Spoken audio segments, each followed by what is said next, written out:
a real lawyer who once existed. The first half of episode 1 of The Story of the Border is very quiet. That calm is there to set up the twists and turns to come. The first half introduces Shen Xing, a vocational school graduate, his personality, past, and hopes. Then fate takes over. For the first time, he senses how dangerous this land is. The calmer the water, the bigger the waves feel. But if the story simply opened quietly, it would be hard to grab viewers and hard to give the opening much depth.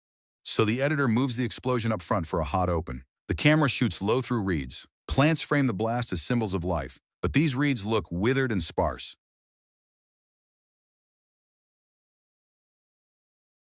The fire colors the sky like sunset, replacing the sun itself. Human life is like wild grass, blown around, fragile and powerless, easy to trample.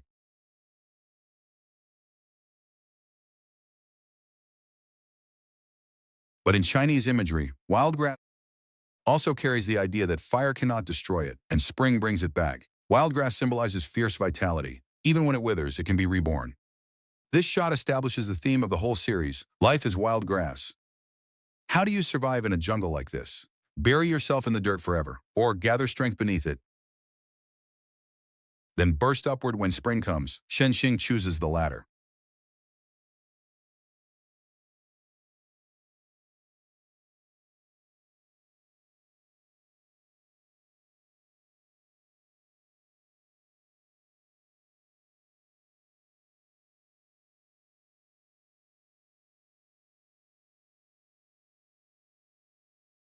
One day in 2008, a bus packed with construction workers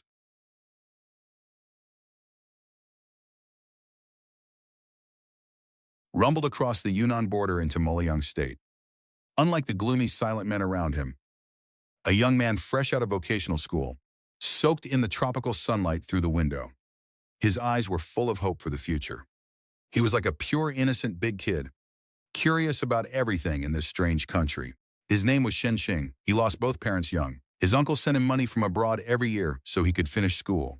His destination was the Xinghao Hotel project run by his uncle. Hey, stay back. Let me introduce someone. This young guy from our province is Shen Xing. Come get your stuff. Hurry, one set each. Yeah, one per person. Smile.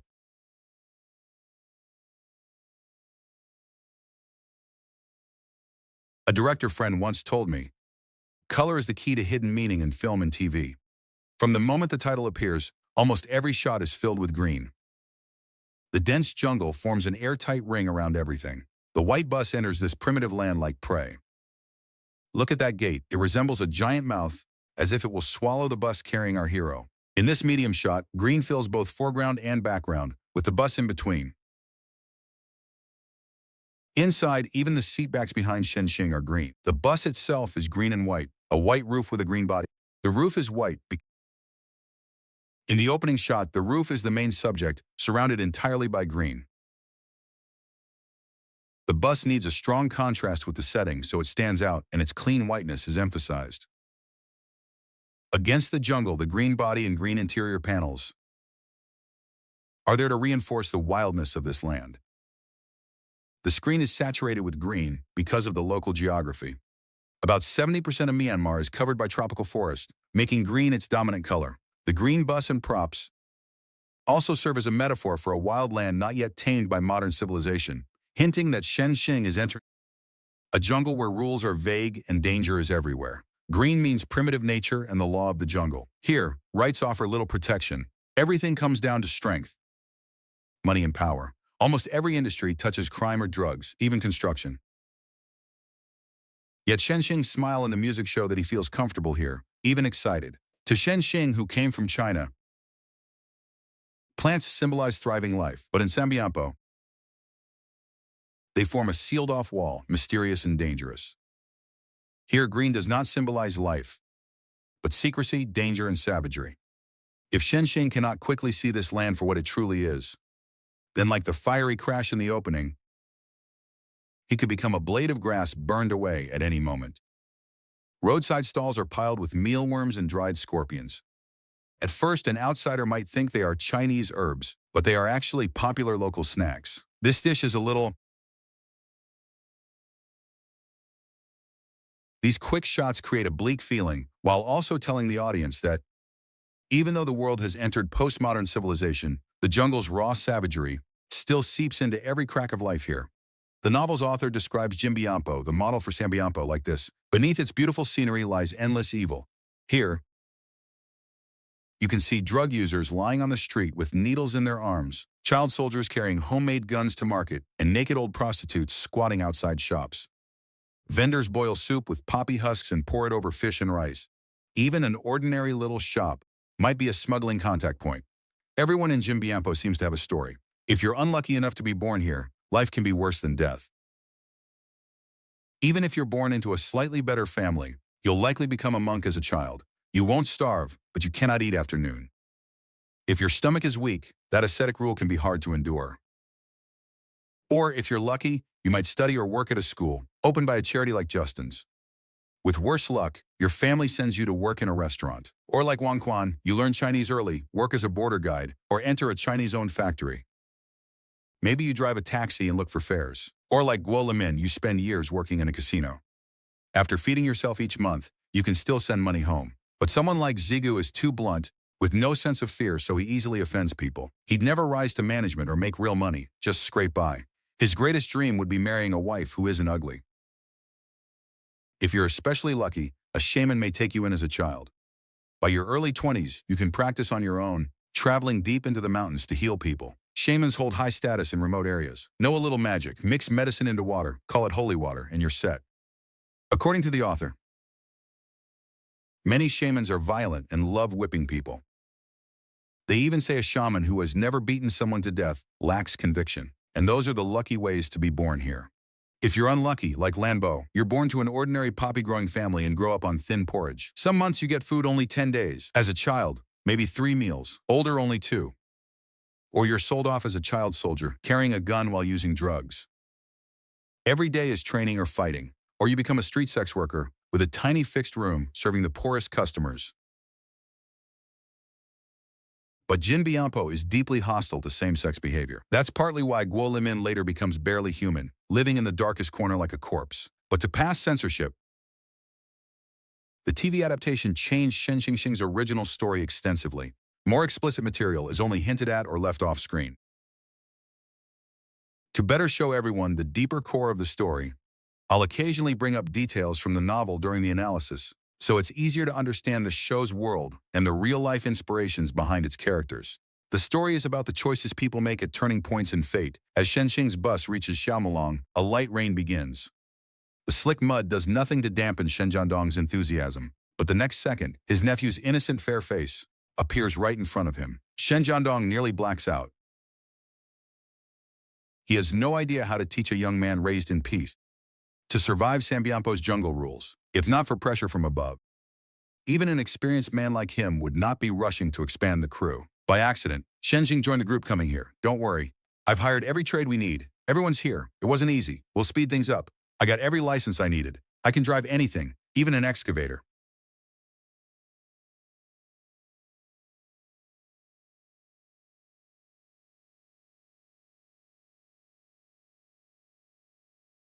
I'm asking you, who told you to come?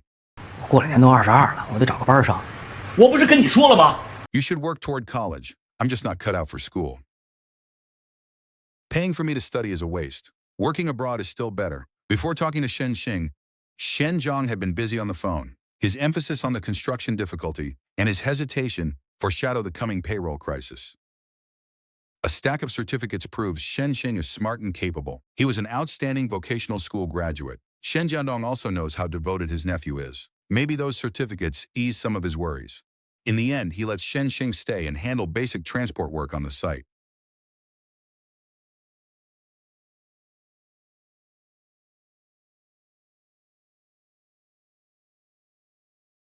Uncle Ma's peaches are the sweetest. We get them every year, every year.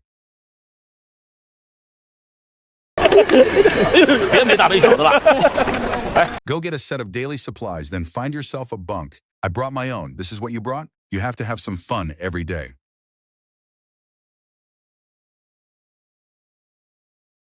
Most of the old hands at the site watch Shenxing grow up. Coming here feels almost like coming home to him.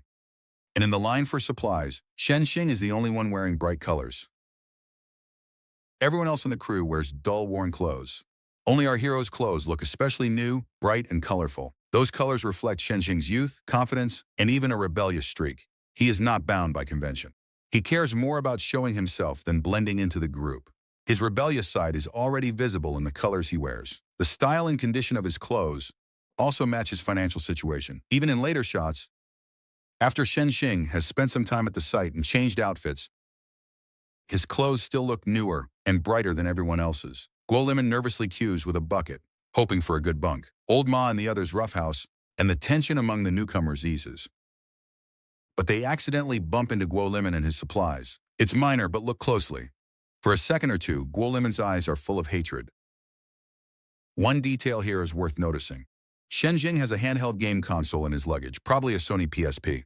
Besides games and music, it could store study files, action movies, romance films, and more. For Shenxing, it's an ordinary personal item. For Guo Limon, it's worth about a year's tuition. In the novel, Guo Limon is from Guizhou. He's 20, a junior college graduate who studied tourism. In terms of education, he outranks vocational school graduate Shenxing, and he works hard. He had worked at several travel agencies back home, but he was quiet and bad at sales. Every time, he was fired before his internship even ended. His father died early, leaving his mother to support the family. To pay for his schooling, she went deep into debt. Quiet and withdrawn, he had no other relatives or friends back home who could open doors for him. To repay his mother's debts, he chose to work abroad. And there, he was lucky enough to make the first true friend of his life. Some of you may wonder, if people in Sambiampo envy China, why didn't Guo Limon stay somewhere better inland? First, China in 2008 had not yet achieved the nationwide poverty reduction seen by 2020. And colleges in Guizhou couldn't offer students the same facilities, education, or outlook as public schools in the coastal regions. Third, and most importantly, was the larger economic climate. Although China used a series of measures that year to weather the economic crisis relatively smoothly and successfully hosted the Olympics, the initial shock to ordinary people was still severe. Export orders fell, and factories cut production or shut down. In Shandong, Fujian, Guangdong, and elsewhere, some foreign owners even abandoned factories to escape debts. Workers went unpaid, while governments with falling revenue still had to clean up the mess. Large numbers of migrant workers had to return home early. Fresh graduate Guo Limon is facing exactly this harsh and complicated economy. With his family already in debt, he takes the risk of going abroad to earn a living. He never imagined that decision would change his whole life. But fate has no what if. If he had been less dutiful and a little more selfish, or if his family hadn't pushed so much responsibility onto him, everything might have been different. Hey, sleep here. It's nicer by the open window. Aren't new guys supposed to sleep by the door? We're both new. You take this bunk. I'll sleep below you. Did you come here?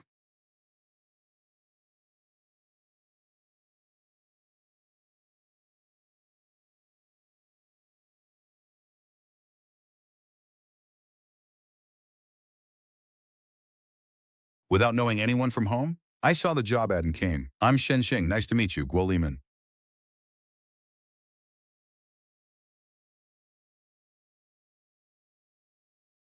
Shenxing gives Guo Limon the better bunk. Then he quietly pulls the moldy board from the lower bed. His actions show genuine concern. It means he noticed Guo Limon's resentment during the earlier horseplay. 5 minutes in, the director hasn't used flashy audiovisual tricks to force a personality onto the hero or make us like him. Instead, he chooses a method that demands more patience from viewers. Put the character into different relationships and let him develop through conflict, while fleeting details build the atmosphere. In the short video era, this really tests the audience's attention, artistic sensitivity, and patience. If you always watch dramas at double speed, then in these first 5 minutes, you'll only know that a boy named Shenxing came alone to Sambiampo to help his uncle and miss the qualities that set him apart from people his age. This tiny act of giving up a bunk hints at Shenxing's gift for reading people.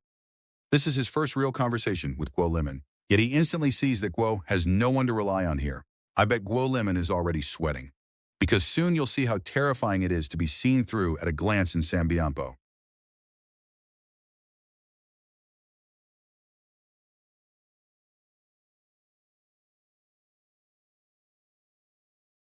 Today, unpack your things and get familiar with the place. Work starts tomorrow. One warning for everyone.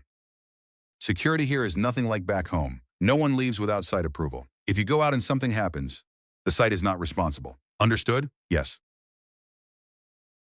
Shenxing shoots his uncle a defiant look, Then that very night takes Xiaoguo over the wall to visit Little Las Vegas. Hey, what are you doing? Get up here! I've told you, nobody leaves without permission. He said that, but nothing happened to me.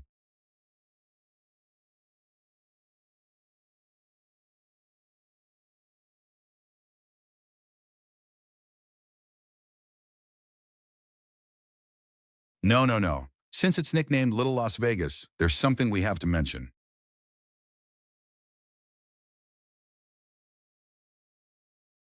The language and writing of the fictional Bomo Federation were created by the production team to give the show's world an exotic feel. They hired language experts to invent a non-existent Bomo language. Its artificial accent uses the 4 tones of modern Mandarin. It has 17 initials and 7 finals, while the script borrows visual features from South Asian writing systems. For example, we'll soon hear Washali used as a greeting, meaning good fortune, while Liupanai means Zhangguang. In an interview with Southern Weekly, the director said, instead of using a real foreign language and translators on set, it was better to break free from language itself and create an immediate impression. Starting with this scene, let's look at the director's homage and the hidden corners of this foreign world. This food is really unique. Boss, how much is this? Boss, how much?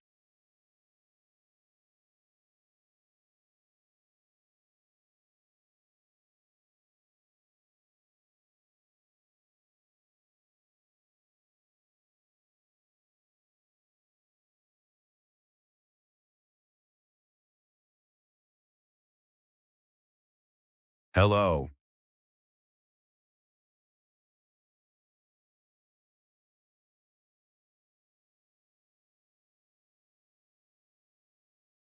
你好，你好，中国朋友干？中国，两位老板，来我们4季都盘完了吧？ Our girls are prettier and much better than those over there. In Shyamalan, we're famous.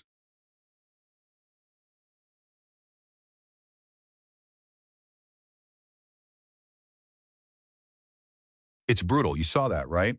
Those guys just got beaten bloody, Boss Yang. Number 7 nearly scared me to death. Was it number 10?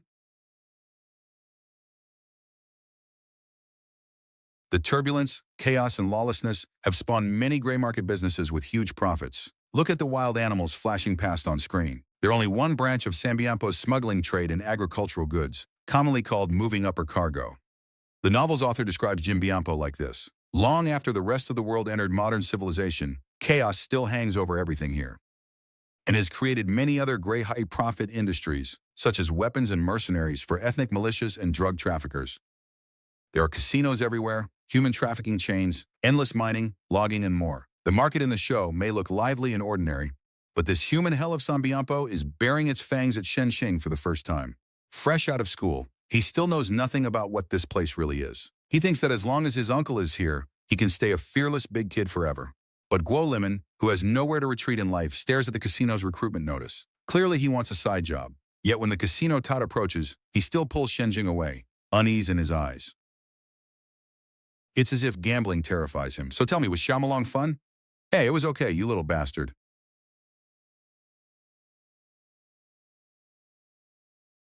You ignored every word I said. It wasn't his fault. I insisted on going out. I just wanted to look around. Do you even know what kind of place this is? In Sambiampo, local powers are stronger than the law. If something really happens, even the embassy may not be able to help. Do you know how many foreigners go missing here every year and how many are ever found? Fine, I get it. I won't leave the compound again. If you sneak out one more time, go straight back home. But you told me to haul building materials. How do I do that without going out?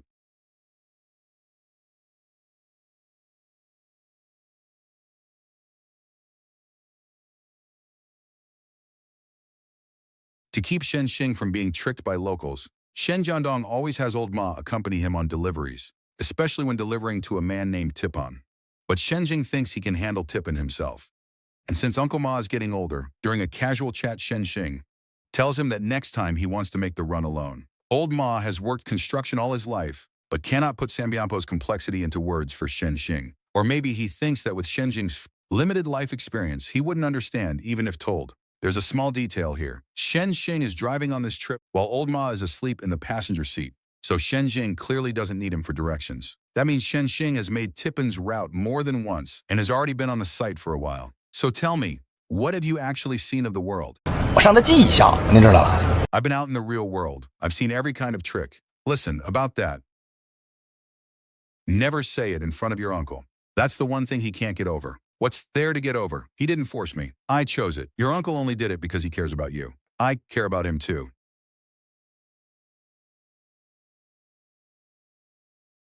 When they mention the college entrance exam, Shen Xing chokes up slightly. In the original book, author Shen Xing once bragged that his exam score had cleared the first-tier university cutoff. Maybe the adaptation wanted to strengthen Shen Xing's image as someone deeply loyal to family, so it changed that detail into him truly passing the cutoff, but choosing vocational boarding school to help his uncle. During their chat, Shen Jiandong suddenly appears and takes Shen Xing to Dequilin to meet a garage owner named Ong Tun. It's called an auto shop, but strangely a liquor operation is running inside.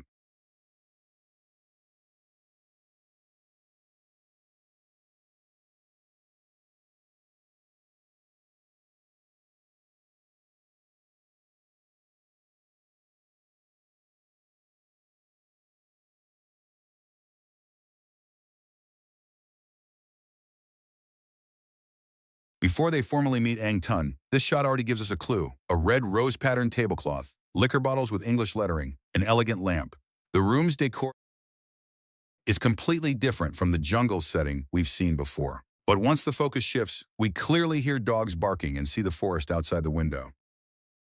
Why would Ang Tun decorate the room in this European style? Why does the camera choose the most elegant, pretentious corner to film? Later shots even reveal potted plants on Ang Tun's balcony, totally at odds with his gangster image. It's all there to suggest disguise, which leads directly to the counterfeit liquor plot.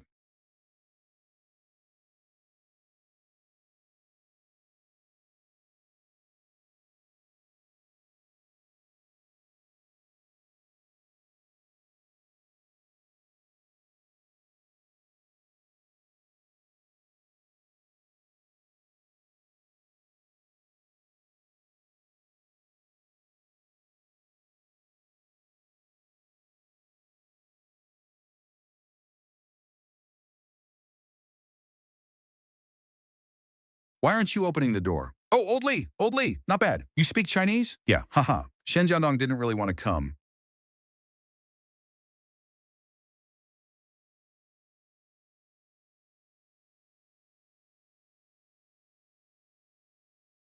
but Ong Tun had been introduced by his longtime patron, Sang Kang. Ong Tun asks Shen Jiandong to put up a tall building overnight. In other words, he openly wants shoddy construction. Shen Jiandong refuses tactfully because he won't betray his conscience. But Shen Xing thinks it's a shame to lose such a big job. On the way back, he shares what he noticed. Why take on such a complicated rush job? If something goes wrong later, who's responsible? Ang Tun doesn't seem local to me. Aren't locals usually laid back? Why is he in such a hurry? Didn't I just tell you? The hotel we're building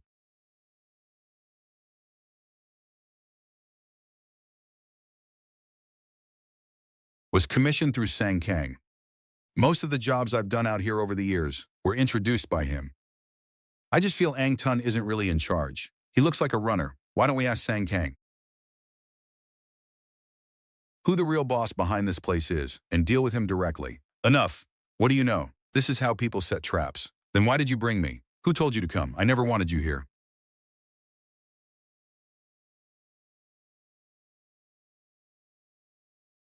我跟你说过多少遍，这三边坡这地方不好混。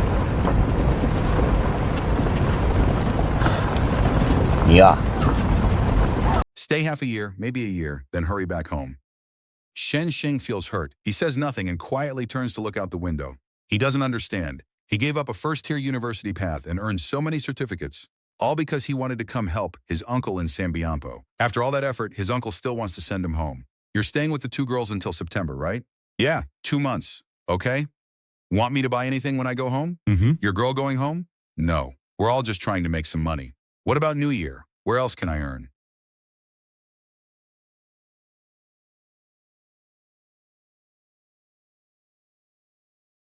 Guo Limin mentions that he plans to work part-time at the casino over New Year.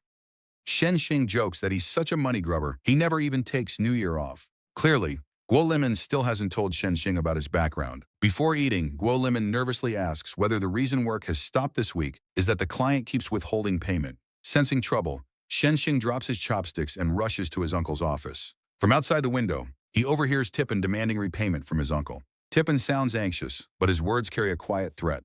He says if the money isn't paid soon, someone else will come next time. Sang Kang still can't be reached. So Shen Jiandong promises Tipan he'll personally find Song Kong. Even if he has to sell the equipment, he'll settle the materials bill. Tipan gives Shen Jiandong a little more time. Shen Jing desperately wants to do something that truly helps, but his uncle tells him to take out the trash.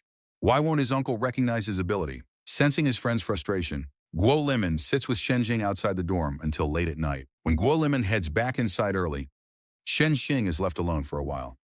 The stair railings seem to cage Shen Xing inside the frame. They mirror the trap in his mind. Just as he is about to go to bed, he sees his uncle speed away alone in the Jeep and quickly runs after him. Why aren't you asleep? Couldn't sleep. I'm sorry about earlier today. It's fine. Hundreds of workers here are waiting on that money to go home for New Year. You're going to find Sang Kang, right?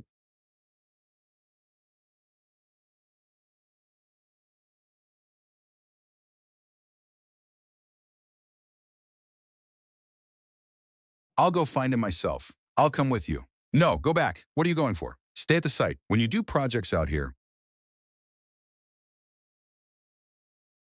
things like this happen all the time. It's troublesome, but solvable. Worst case, the embassy can step in. Sang Kang's never cheated me before. I just can't reach him right now. It hasn't come to that. Don't worry. Lock the gate. And remember, except for your uncle, trust nobody. Shut the gate.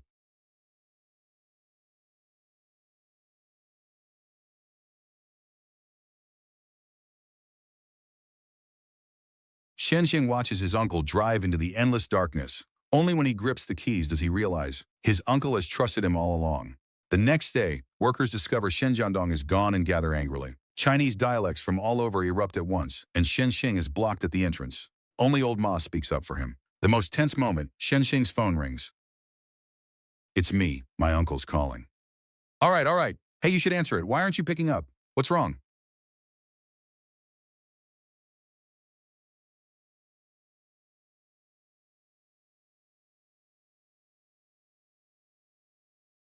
I've got 20 already. When are you coming back?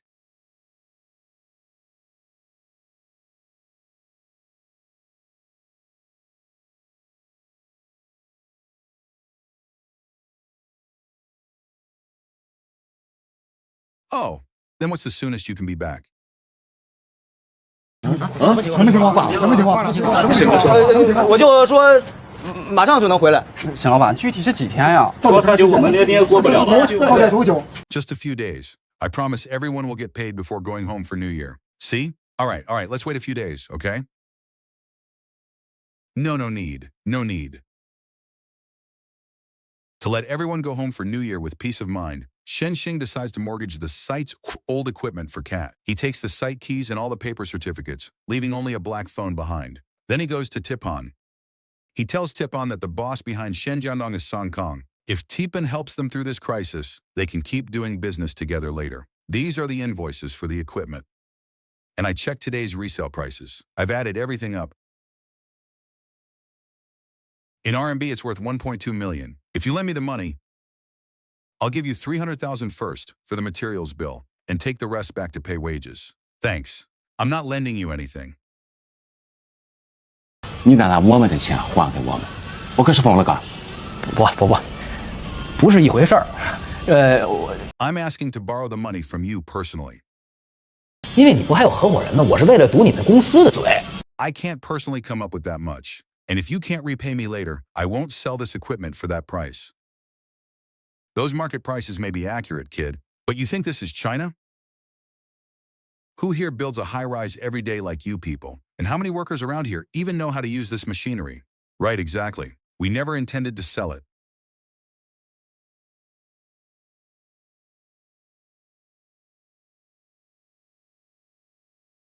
你咋老想是我还不上钱的下场？我肯定能还上钱，我是跟你抵押，我就真的把钱要着了。We'll come redeem the equipment.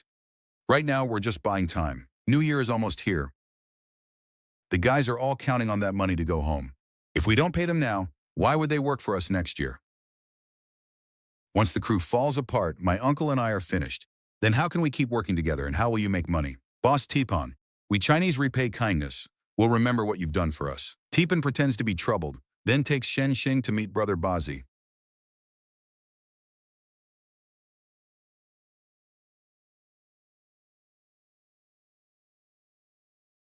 He's said to be the biggest border trade boss under Sister Ma. He's rich, but not the kind who normally makes high-interest loans. Still, for some reason, Shen Xing's eyelid keeps twitching the whole way there. He needs to pay the workers fast, so he forces down his unease. One last confirmation. The loan is 1.2 million.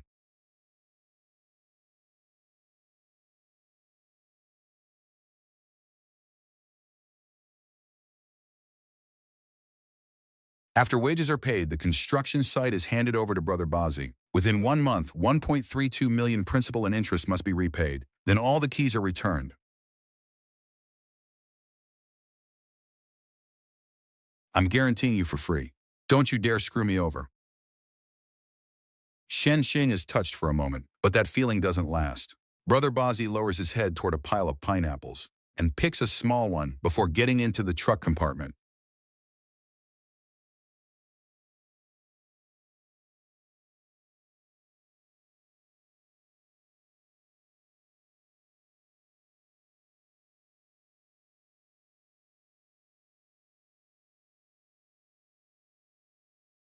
Only then does Shen Xing see the real Sambiampo.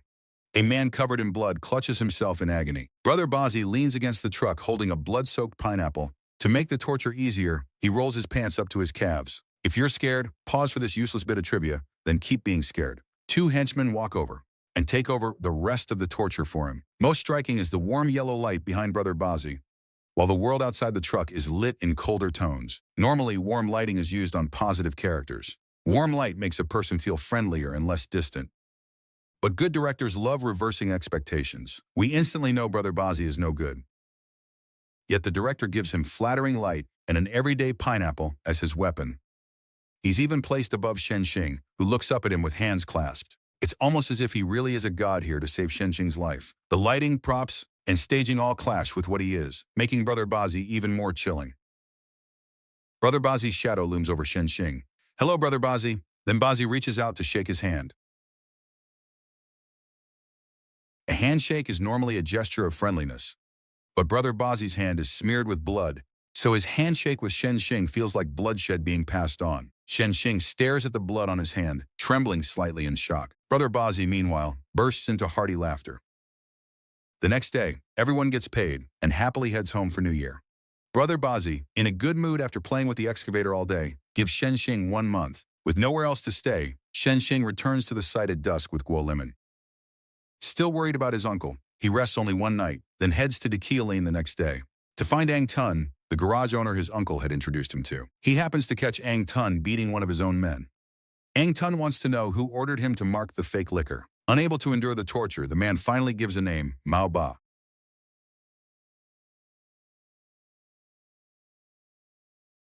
Really? What a mess, yeah. Buy an empty building outside. Houses are expensive. If I buy, I'll definitely buy one.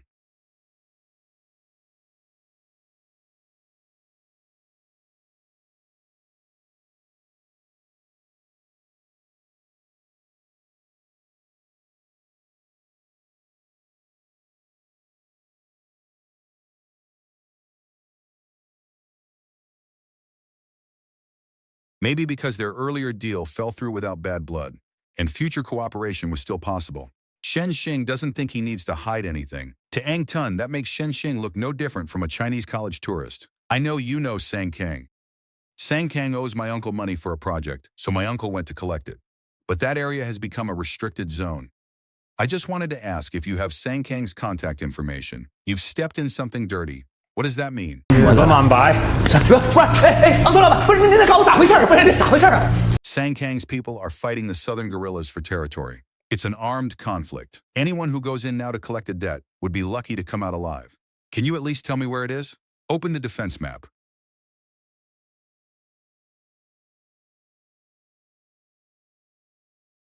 Along the Mushan River to the Luokou River. Okay, I got it.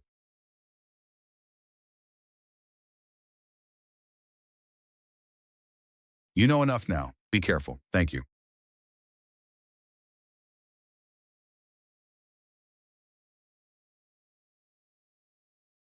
In the end, just as Shen Jiandong feared, Shen Jing underestimates the people of Sambiampo. A friend of mine who loves shooting suspense shorts once told me he likes changing tiny details in repeated settings to create unease. It's like a spot the difference game. Find what changed. That's one way to discover a creator's little tricks. Here, the director repeats almost the same composition as before. Even in broad daylight, the lamp is still on and glasses still sit on the table.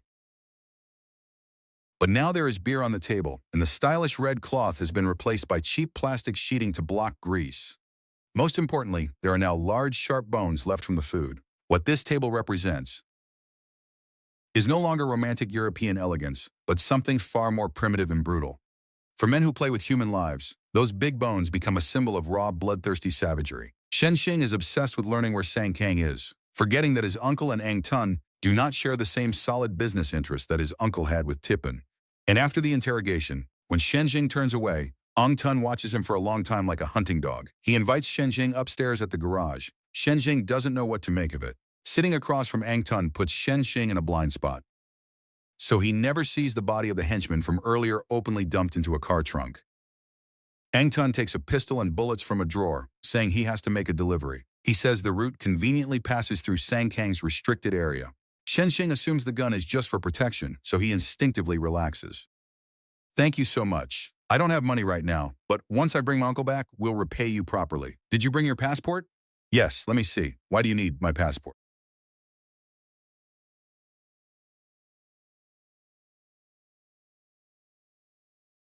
The federal blockade checks your identity before letting you through. Oh, right, but Ang Tun never takes Shen Xing to the restricted zone.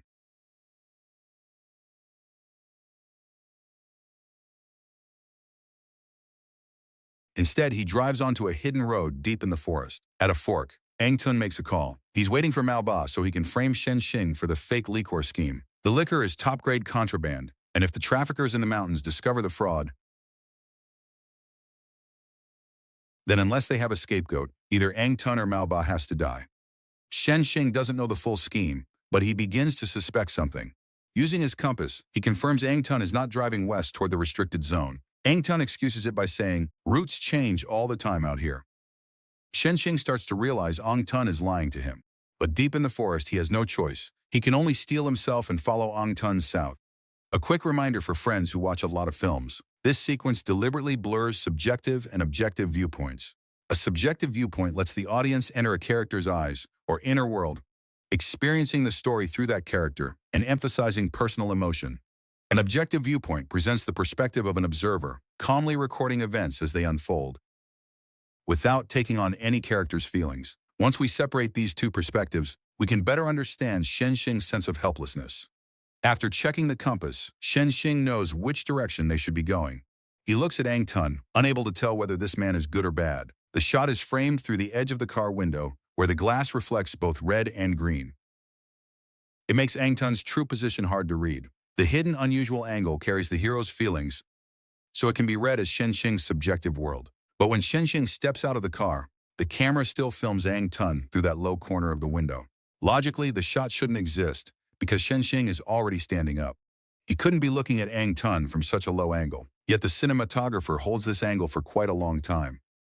The shot shows Ang Tun lying to Shen Xing. Emotionally, Shen Xing already knows Ang Tun may bring him danger, so instinctively he stands up, opens the door, and steps outside to confront him. But objectively, he knows he has nowhere to go, so his subjective viewpoint never truly stands up and walks out.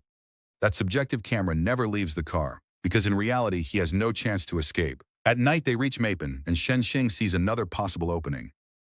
He watches Ang Tun skillfully dump the cargo from the back of the vehicle. Then he's forced to put on blood-soaked work clothes. Only then does he realize Ang Tun isn't here to deliver goods at all. He's just using this route. To make Ang Tun look like a predator with light in his eyes, the lighting team gives Shen Xing only a layer of simulated moonlight, making his passivity in the scene feel even stronger. As for Ang Tun, besides giving him stronger catchlight in the eyes, they add simulated natural light from above to illuminate the background behind him. Ang Tun, like a hunting dog, is placed inside a sickly green shadow, making him deeply unsettling.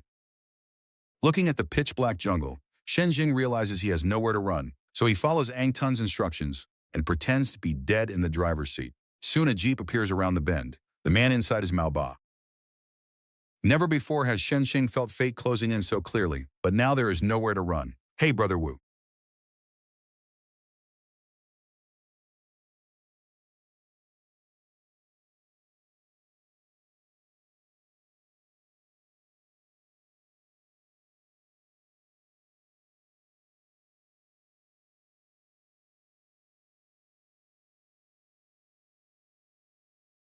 That fake deal guy's dead. And he's Chinese. Haven't seen a Chinese one before.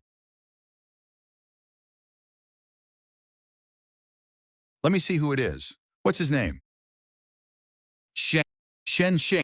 It has nothing to do with me. I didn't agree to anything. What are you doing? I don't know anything.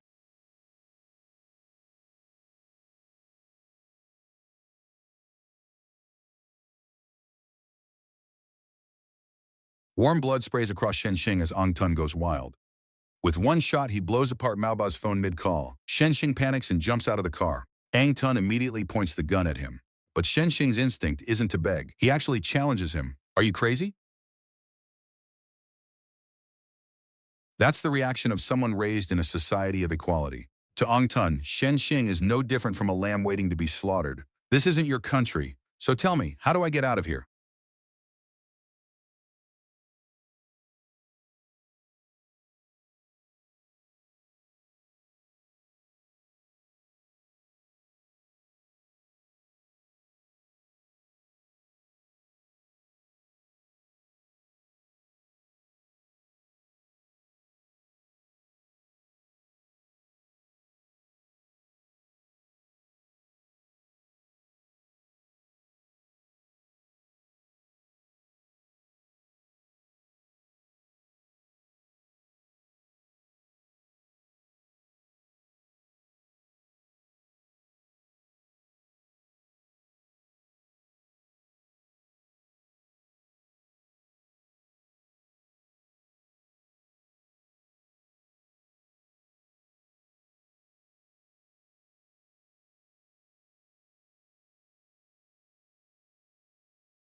After narrowly escaping death, Xing picks up the pistol meant to frame him. The shot clearly mirrors Xing's situation. Beneath his feet are the wildfire of conspiracy and murder, and ahead lies only jungle swallowed by darkness and smoke. After hearing the explosion, Ong Tun rides back on a motorcycle. To confirm Xing is dead, he bows solemnly toward the ravine and chants a prayer for the dead.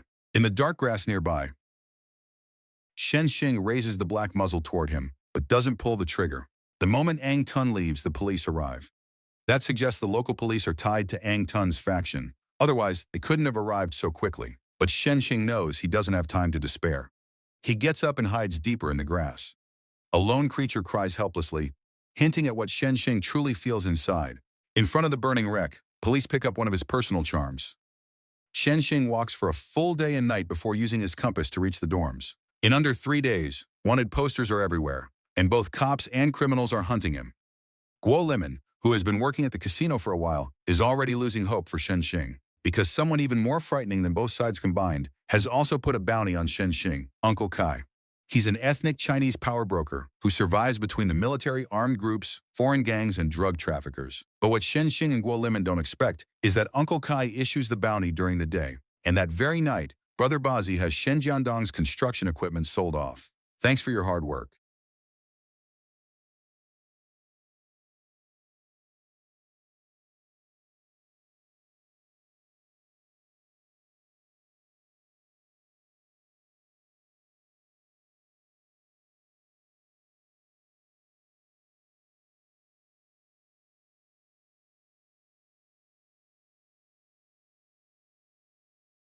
Before Guo Limon and Xing can escape, Brother Bazi pushes the door open. Xing is hiding above the ceiling, unable to move. All he can hear is Guo Limon trembling with fear.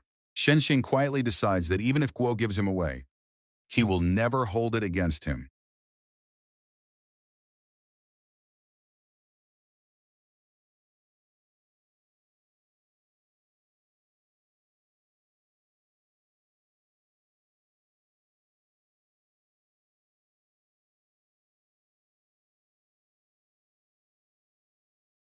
You're worried about that guy around here? He went to find his uncle. He won't be back. Thanks. He wasn't alone.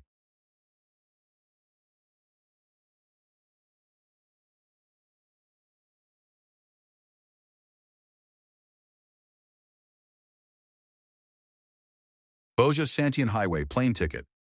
There are still people in Xiaomolong who don't know him. You don't know him? You really don't?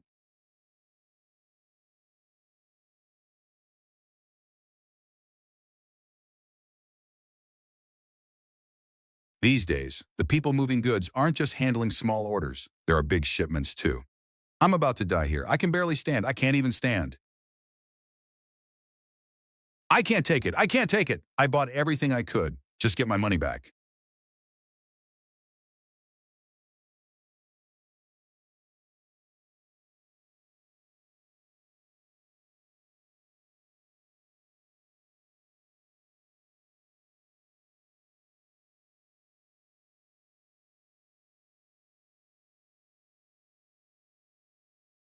Go be my dog.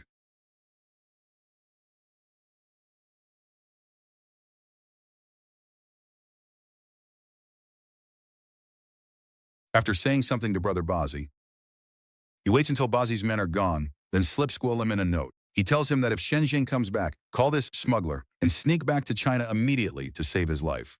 But Shenxing crumples up the smuggler's number. He says he won't go home until he gets back the savings his uncle spent half a lifetime earning. Those machines were his life savings, and I ruined it all. If I abandon him and go home, what kind of person am I? Don't worry, I won't hide here either.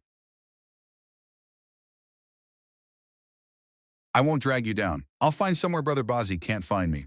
Hey, no, don't do anything stupid. Do you even know how serious this is now? You might hide from Bozzy, maybe even the police. But can you hide from Uncle Kai? Who the hell is Uncle Kai?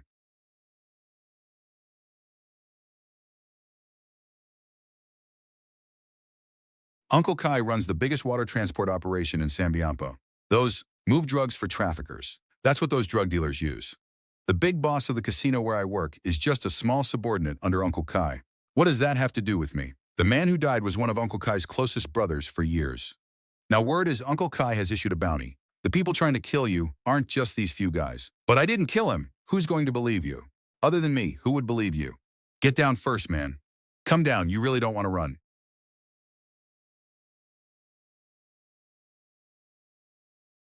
I'll go to the police and fight this out.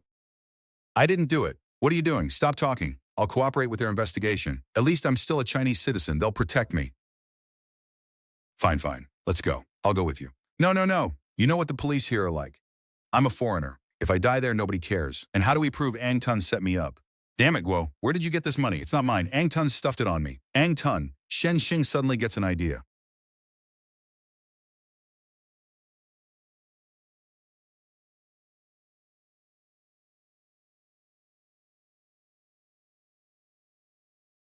The bullets in each box share the same batch code. So the bullet that killed Mao Ba could be key evidence against Ang Tun, because inside a drawer at his garage, there is an entire box of bullets with the same code. Shenjing is running out of time. He decides to leave immediately for Uncle Kai's territory. If Uncle Kai is the kind of boss who avenges his men, then he definitely won't spare Ang Tun for killing Mao Ba. To keep Guolamin out of danger, Shenxing moves to the Phase 2 site of the Xinghao Hotel.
A director friend of mine once said, a director carries one very important responsibility: to make clear whose perspective the film belongs to and who we are following in its world. Through whose eyes and emotions do we experience the conflict, joy, sorrow, failure, and success of the story? Usually, this should already be decided at the script stage. But the director still has to preserve that viewpoint throughout production, keeping it consistent from script to set. Every choice in the film, like where the camera is placed, whose viewpoint a shot represents, and through whose ears the audience hears sound, or whose emotions the music expresses, depends on the character and the chosen point of view. The next scene mainly follows Shen Xing, but in visual design, the true protagonist of the storyboard is actually an objective viewpoint. Almost nobody online has noticed this. This empty establishing shot doesn't just show the setting, it also hints at something.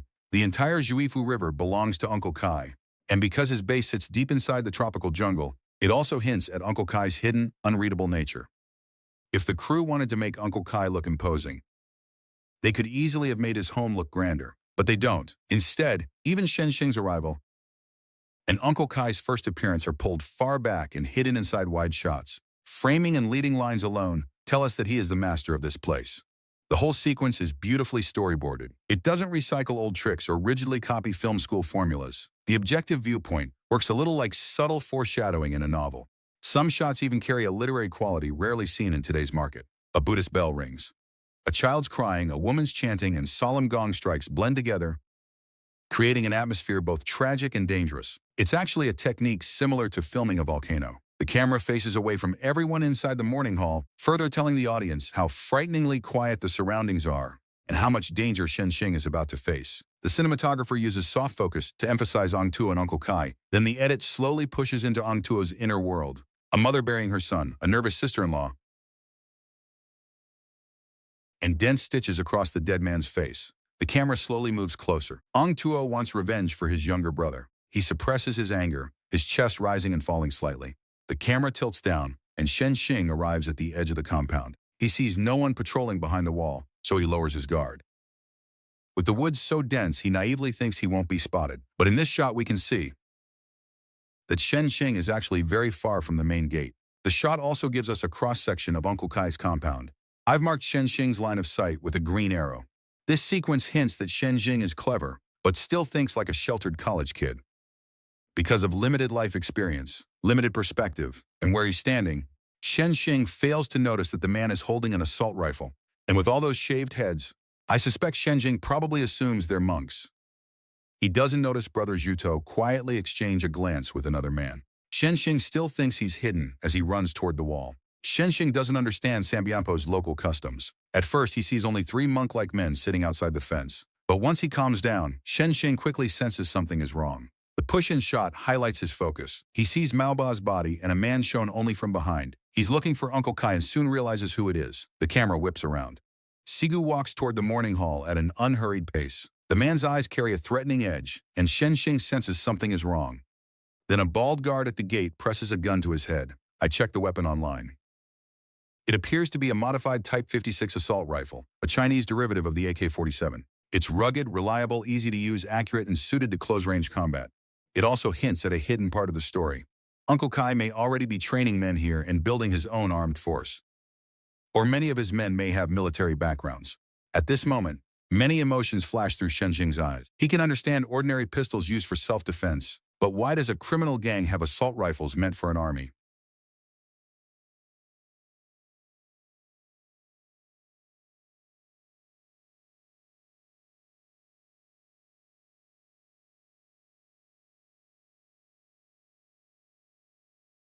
War drums begin pounding inside Ong Tuo's heart. The throat singing in the score gives voice to his hatred.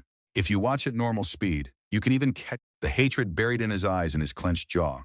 No one else knows these emotions are raging inside him. Heaven knows, earth knows, Ong Tuo knows, and the audience knows. Only Shen Xing doesn't. The shot design is unbelievably delicate.